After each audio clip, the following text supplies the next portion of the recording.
एक गांव में एक बूढ़े पति पत्नी कपड़ा बुनने का काम करके अपना गुजर बसर करते थे। गांव में बूढ़े की खूब साख थी। वह जुबान पर खरा उतरने वाला आदमी था।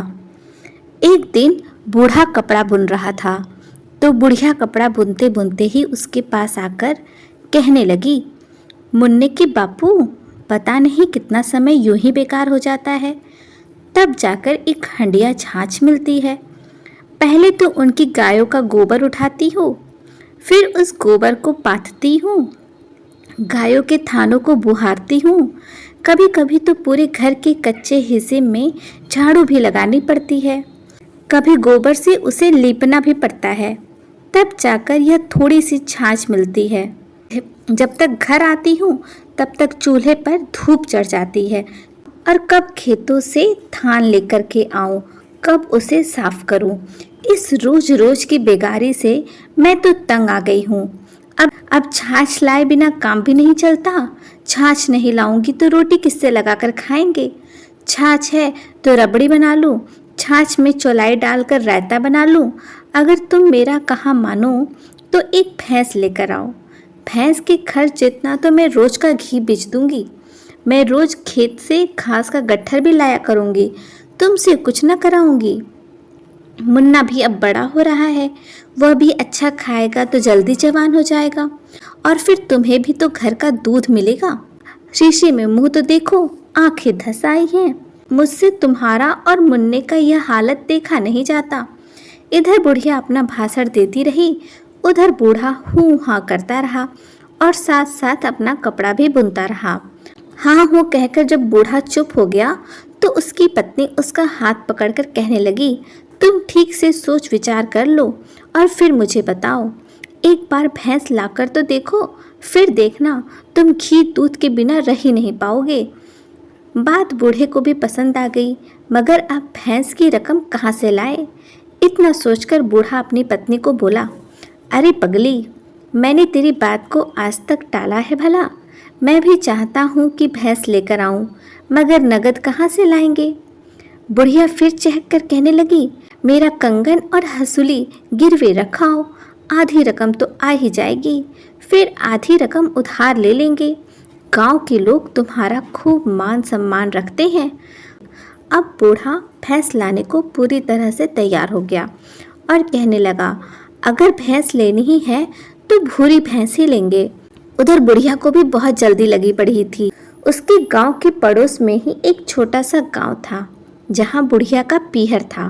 वह कहने लगी, मैं जल्दी से खेतों से सूखा घास लेकर आती हूँ और अपनी माँ को भी खुशखबरी दे आती हूँ। अरे पगली, अभी तो भैंस आई भी नहीं, थोड़ा धैर्य रख तू तो बड़ी बेसब्र सी होती जा रही है। अब यह बात तो बुढ़िया ने मान ली, मगर फिर झट से बोली, कल सुबह ही घर का काम निपटा कर कुम्हार के यहाँ से 2 मटके लेकर आऊँगी। और बूढ़े ने पूछा, तुम जो भी लाओ सब ठीक है, मगर कुल्हड़ की क्या ज़रूरत है। उसकी पत्नी खुशी से मुस्कुराते हुए कहने लगी, अरे तुम्हें समझ में क्यों आएगा, माँ तो मेरी है। मैं यहाँ दूध दही में आनंद पाऊँ और मेरी माँ एक चम्मच दही को तरसे। ऐसी भैंस की मुझे ज़रूरत नहीं। एक कुल्हड़ अलग से दही जमाकर मैं अपनी माँ के लिए रखूँगी और जब खेतों में भैंस के लिए घास लेकर आऊँगी ना, तब वही दही कुल्हड़ माँ को दे आऊँगी। अब आया समझ में कि मैं कुम्हार के यहाँ से कुल्हड़ क्यों लाऊँगी। बूढ़ा अपनी पत्नी को झिड़कते हुए कहा, कोई ज़रूरत नहीं है दूध दही भेजने की। मेरे पीछे से अगर तूने कुछ भी भेजा तो मुझसे बुरा कोई ना होगा। तू तो अभी से मुझे दिवालिया बनाने की सोच रही है। बुढ़िया को भी इतना धैर्य कहाँ था। मटकती हुई कहने लगी, एक बार नहीं 100 बार भेजूंगी, एक कुल्हड़ नहीं 100 कुल्हड़ भेजूंगी। तुम मना करने वाले कौन होते हो। मेरे घर में बिलो ना हो और मेरी माँ दूध दही को तरसे। मेरे से तो यह देखा नहीं जाएगा। सारा काम तो मैं करूं और मुझे कुछ भी अधिकार नहीं। तुम जो चाहो वो करवाना। मैं तो सबके सामने पूरा कुल्हड़ भर दही लेकर जाऊंगी, अपनी माँ को देकर के आऊंगी। बूढ़े ने भी कड़क कर बोला, तो सीधे सीधे मेरा कहना मान जा, वरना अभी तेरी सारी हेकड़ी उतार दूंगा। फिर चाहे तू मुझे लाख बुरा कहना। अब तो बुढ़िया भी पीछे हटने वाली नहीं थी। हाथ का अंगूठा दिखाकर बोली, तुम्हारे बस में जो हो वो कर लो। आज तक किसी में हिम्मत नहीं है जो मेरे ऊपर उंगली उठा सके। मैं तो रोज दूध दही भर भर के कुल्हड़ अपनी माँ के पास पहुँचाऊँगी। मेरी माँ को दही बहुत अच्छा लगता है। अब तो बूढ़ा हर तरह से उससे कह चुका था, मगर वो अपनी बात पर डटी रही। फिर बूढ़े ने लकड़ी उठाई और बुढ़िया को सूतना शुरू कर दिया। बुढ़िया जोर जोर से चिल्लाने लगी, अरे मारा रे दुष्ट, अरे मारा रे, जरा भी रहम नहीं, कोई तो बचाओ। बूढ़े ने बोला, भली भांति सोच ले, और बुढ़िया को धुनता ही चला गया। फिर पीटते पीटते ही बोला, पहुंचाएगी अपनी माँ को दही। मार खाते खाते बुढ़िया रोते रोते दांत खींचकर बोली, हाँ हाँ जरूर पहुंचाऊंगी, तुम चाहे मेरी हड्डी तोड़ दो, मगर दही तो मैं जरूर पहुंचाऊंगी। अब तो बूढ़ा और तेजी से मारने लगा। अब बुढ़िया के चिल्लाने की आवाज खेतों की ओर जाते हुए चौधरी ने सुन ली।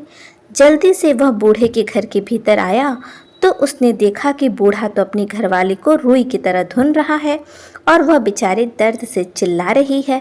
चौधरी ने बूढ़े के हाथ से लकड़ी छीन ली और कहने लगा, अरे भले आदमी, यूँ तो तू जानवर को भी नहीं पीटता, और आज तुझ पे यह क्या पागलपन सवार हो गया है जो तू अपनी बुढ़िया को मार रहा है। बूढ़े ने कहा, मैंने इतनी बार मना किया, मगर कहती है कि अपनी माँ के लिए रोज दही का कुल्हड़ भरकर पहुँचाएगी। इसके लक्षण ही ऐसे हैं। चौधरी के आने से बुढ़िया पर मार पड़ना बंद हुई तो उसने भी मुंह खोलकर कहा, एक कुल्हड़ नहीं 100 कुल्हड़ पहुंचाऊंगी। देखती हूँ मुझे रोकने वाला कौन है। हम यहाँ दूध दही में नहाएं और वहाँ मेरी माँ दही के लिए तरसे, मुझसे यह देखा नहीं जाएगा। बूढ़े ने फिर 2-4 थप्पड़ और जड़ दिया। चौधरी ने फिर बीच में आकर कहा, अरे भले लोगों, कुछ बात तो बताओ, कैसा कुल्हड़ कैसा दही, मुझे समझाओ तो सही। बुढ़िया ने फिर रोते रोते भैंस खरीदने वाली सारी बात चौधरी को बता दी। सारी बात सुनकर एक बार तो चौधरी की हंसी छूटी, मगर उसी समय अपनी हंसी को दबाते हुए गुस्से से आंख निकालकर बूढ़े को उल्हाना देते हुए बोला, नालायक आदमी, अपनी भैंस को ठीक तरह से खूंटे पर नहीं बांध सकता। उसने मेरे खेतों को कितना नुकसान पहुंचाया है। तुमने क्या मजाक समझ रखा है। चौधरी ने फिर उसी लकड़ी से बूढ़े को पीटना शुरू कर दिया और कहने लगा, खबरदार, जो अपनी भैंसों से मेरे खेतों में बिगाड़ करवाया तो मैं तेरी खाल खींच डालूंगा। बूढ़ा हाथ जोड़ते हुए कहने लगा, चौधरी, अभी तो भैंस आई भी नहीं, फिर उसने आपके खेतों को कैसे बिगाड़ दिया, मुझे तो यह बताइए। चौधरी ने उसे फटकारते हुए कहा, अगर भैंस ही नहीं आई तो अपनी घरवाली को क्यों पीट रहे हो। मैं भी तो तुम्हें यही समझा रहा था। कहाँ भैंस, कहाँ दही, कहाँ कुल्हड़, बातों ही बातों में बेचारी की देह को धुन कर रख दिया। अब बूढ़े को होश आया कि उसने तो अपने घरवाली को हवाई झगड़े में ही धो डाला। तो दोस्तों, यह थी आज की मज़ेदार कहानी। ख़त्म होती है यहीं पर। कैसी लगी ज़रूर बताइएगा। चैनल पर नए हैं तो चैनल को सब्सक्राइब करना बिल्कुल भी मत भूलिएगा। राधे राधे।